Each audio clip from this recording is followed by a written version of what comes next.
কালকে রাত থেকে মেহরোজ বায়না করেছে যে মা আমাকে স্যান্ডউইচ বানিয়ে দেবে তুমি, আমি সেটা খাবো। তো আমি বানাতে চাইছিলাম না, কেন ও কোনো জিনিসটাই আমি যদি ওকে বানিয়ে দিই না, ও সেটা পুরো খায় না, ও নষ্ট করে। তাও বাচ্চা তো অনেক করে বলছে বলে আজকে ওর পছন্দের খাবারটা বানিয়ে ফেললাম। আর এই খাবারটা কিন্তু আপনারাও বানাতে পারেন আপনাদের বাচ্চার জন্য। বিশ্বাস করুন, খেতে কিন্তু খুবই টেস্টি হয় আর বাচ্চারা খুবই মনোযোগ করে খাবে। আসসালামু আলাইকুম বন্ধুরা, সবাই কেমন আছেন? আমিও খুব ভালো আছি। ব্লগিং উইথ মেহরোজে একবার সকলকে স্বাগত জানাই। তো ঘুম থেকে উঠে সমস্ত আশিবাসি কাজ সেরে নিয়েছি। আর যেহেতু আমি রোজা করছি, আজকে আমার সেকেন্ড ডে, তাই চা খাওয়া তো আমার নেই। তো ঘরে সবার জন্য চা পানি সব কিছু করে দিয়েছি, ওনারা খেয়ে নেবেন যে যার মতো করে। আর এখানে এই যে ঘুম থেকে উঠে যেটা করলাম, আলুটা সিদ্ধ করতে বসিয়ে দিয়েছি আমি আমার মেয়ের জন্য, মানে মেহরোজের জন্য, ওর পছন্দের খাবার বানানোর জন্য। তো আপনাদের যাদের ঘরে ছোট বাচ্চা আছে আপনারাও কিন্তু এই খাবারটা বানাতে পারেন। আর এই যে ছুরিটা আমি গতকাল রাত্রেবেলায় কিনে এনেছি, ছুরিটা দেখি এবার চেষ্টা করে ছুরিটা ভালো কি না। তো কাটতে গিয়ে দেখলাম সত্যি ছুরিটা কিন্তু দোকানদার যেমন বলেছিলেন যে ভালো হবে, তো সত্যি তার কথা মতো কিন্তু ছুরিটা খুবই ভালো। আর এইভাবে কিন্তু আমি ছোট ছোট পিস পিস করে কেটে নিচ্ছি। আর যেহেতু ওর জন্য আমি এটা বানাচ্ছি, আর ওর আব্বুও কিন্তু এরকম কিছু খেতে চায় না, তাই ওর জন্যই বানাচ্ছি বলে একদম ছোট ছোট পিস করছি এখানে। একদম পাতলা পাতলা করছি, কেন স্যান্ডউইচের যে মানে পাউরুটিটা হয় সেটা একটু পাতলা পাতলা করলে স্লাইসেস কাটলেই ভালো লাগে। তো আলু তো আমি সিদ্ধ করতে দিয়েছিলাম, আলুটাকে এবার বার করে নিচ্ছি। আলুটা বার করে নেবো, তারপরে কিন্তু আমি যাব সেকেন্ড প্রসেসে। কিন্তু তার আগে আপনাদেরকে একটা কথা বলি, এই যে আজকে স্ন্যাক্স রেসিপিটা আপনাদের সাথে শেয়ার করছি, এটা আপনারা ঘরে বানাতে পারেন, আপনাদের বাচ্চাদের টিফিনেও দিতে পারেন, কিংবা সন্ধ্যাবেলায় স্ন্যাক্সে, কিংবা সকালের জলখাবারেও এটা দিতে পারেন। এটা খুবই হেলদি খাবার, তাছাড়া এই খাবারটা কিন্তু খুব চটজলদি তৈরিও হয়ে যায়। তাই ভাবলাম আপনাদের সঙ্গে এই খাবারটা শেয়ার করি। আমি আমার মেয়ের জন্যও বানাচ্ছি, প্লাস আপনাদেরকেও আমি এটা শেখাতে পারবো। তো এদিকে একটা শসা নিয়ে নিয়েছি, শসাটাকে কিন্তু আমি ছিলে নিচ্ছি ভালো করে। আমি এই স্যান্ডউইচের মধ্যে শসা দেব, আর দেব হচ্ছে আলু সিদ্ধ দেব, আর এর মধ্যে তেমন কিছু আমি কিন্তু সবজিপাতি দেব না। আপনারা চাইলে গাজর দিতে পারেন, কিংবা আপনি যদি চিকেন স্যান্ডউইচ বানান তাহলে চিকেনকেও কিন্তু বয়েল করে দিতে পারেন। তো আমার কাছে এখন ঘরে যেটা অ্যাভেলেবেল আছে সেটা দিয়ে আমি বানাচ্ছি। আর এই যে আপনারা দেখতে পাচ্ছেন শসাটাকে একদম পুরো স্লাইসেস মতো পাতলা পাতলা করে কেটে নিচ্ছি। বেশি মোটা কাটবো না, বেশি মোটা কাটলে কিন্তু খেতে গিয়ে একটা মানে অস্বস্তি বিরক্তি ভাব চলে আসে, তাই। আর এই যে এদিকে কিন্তু আমি তাওয়া বসিয়ে দিয়েছি, আর এদিকে কিন্তু একে একে আমি পাউরুটির ছোট ছোট টুকরোগুলোকে দিয়ে দিচ্ছি। আর এতে কিন্তু আমি সামান্য বাটার ব্রাশ করে দেবো। বাটার ব্রাশ করে দিলে বেশ এর মধ্যে সেন্ট একটা ভালো চলে আসে, ফ্লেভার। আর বাটার কিন্তু শরীরের স্বাস্থ্যর পক্ষে উপকারী, বিশেষ করে বাচ্চাদের জন্য বাটার খুবই ভালো। তো এইভাবে আমি উল্টে পাল্টে নিয়ে হালকা কিন্তু আমি এটাকে সেঁকে নিচ্ছি। আপনারা চাইলে কিন্তু স্যান্ডউইচটা তৈরি করেও এটাকে সেঁকে নিতে পারেন, কিন্তু আমি তার আগেই একটু সেঁকে নিচ্ছি। যেহেতু বাচ্চাদের খাবার, তাই বাচ্চাদেরকে কাঁচা পাউরুটি না দেওয়াটাই উচিত, একটু ভেজে দেওয়াটাই উচিত। তো আমিও কিন্তু অনেক প্রবলেমেই ভুগি আমার বাচ্চাকে নিয়ে। আমার বাচ্চা আবার এটা সেটা অনেক কিছুই খেতে চায় না, তো ওকে যে কি খাওয়াবো আমি ভেবে উঠতে পারি না। আপনাদের যদি কারোর কিছু জানা থাকে এরকম স্ন্যাক্স খাবার বা অন্য কিছু খাবারের কথা, তো আমাকে কিন্তু বন্ধুরা কমেন্টে অবশ্যই জানাবেন।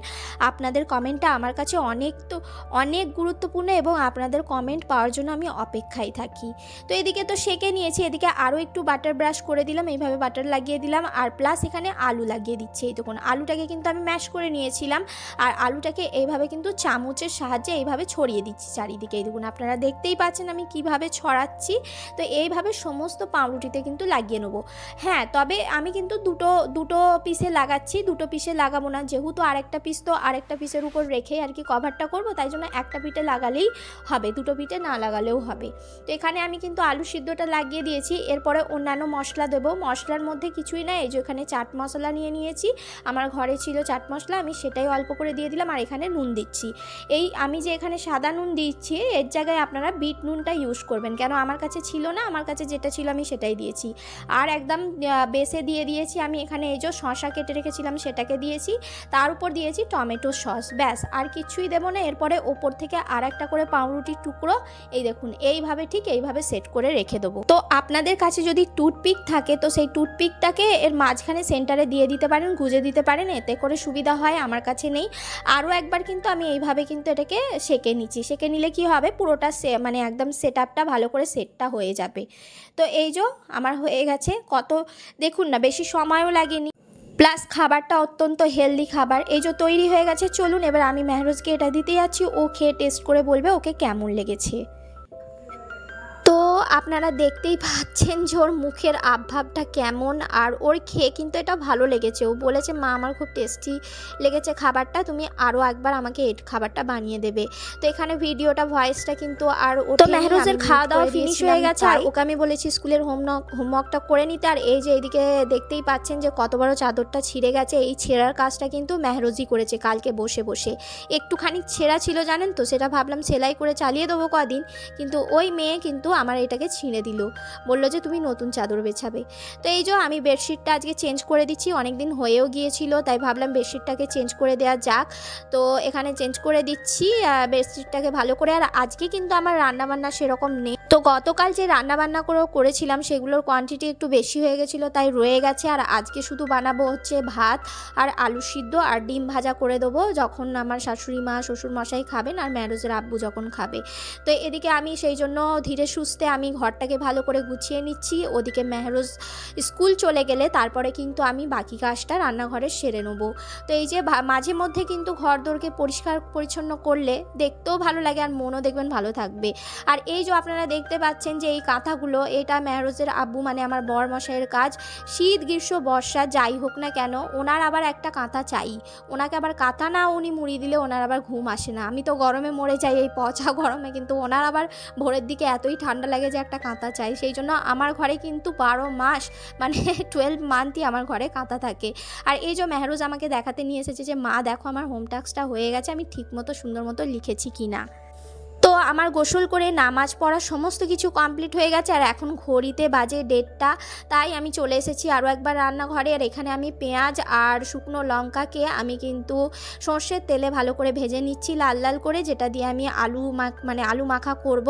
সবসময়ই কাঁচা পেঁয়াজ দিয়ে করে দিই, আমার শ্বশুরমশাই শাশুড়ি মা পছন্দ করেন সাদা আলু ভাতটা, মানে কাঁচা লঙ্কা কাঁচা পেঁয়াজ দিয়ে। আজকে মনে হলো যে যেহেতু বেশি তরকারি পাতি তো নেই, তো সেই জন্য ভাবলাম একটু ভালো করেই করে দিই। আর এই যে এখানে লাল লাল হয়ে গেছে, এবার তুলে নিচ্ছি, বেশি এর থেকে আবার ফ্রাই করলে পুড়ে যাবে। তো তুলে নিয়ে কিন্তু আমি সমস্ত খাবার দাবার রেডি করে ওনাদেরকে দিয়ে দেবো। আর তারপরে কিন্তু মেহরোজও আসবে, ওকে তারপরে খাওয়াতে হবে, ওকে খাওয়াতে কিন্তু অনেকটা সময় লেগে যায়। তো এইদিকে এই যে আলু সিদ্ধটা আমি কিভাবে মাখছি আপনাদের দেখিয়ে দিচ্ছি। এখানে নুন দিয়ে দেবো সামান্য, আর যে ভাজার যে তেলটা আছে সেটাও দিয়েছি, দিয়ে ভালো করে চটকে আর কি এটাকে মেখে নেবো। তো আমি আমার ব্লগিং ভিডিও এখানেই শেষ করছি। আশা করছি আপনাদের আমার ব্লগিং ভিডিওটা ভালো লাগবে। যদি ভালো লেগে থাকে লাইক করবেন আর শেয়ার করবেন বন্ধু বান্ধব পরিবার পরিজনের কাছে। টাটা, বাই বাই, আল্লাহ হাফিজ।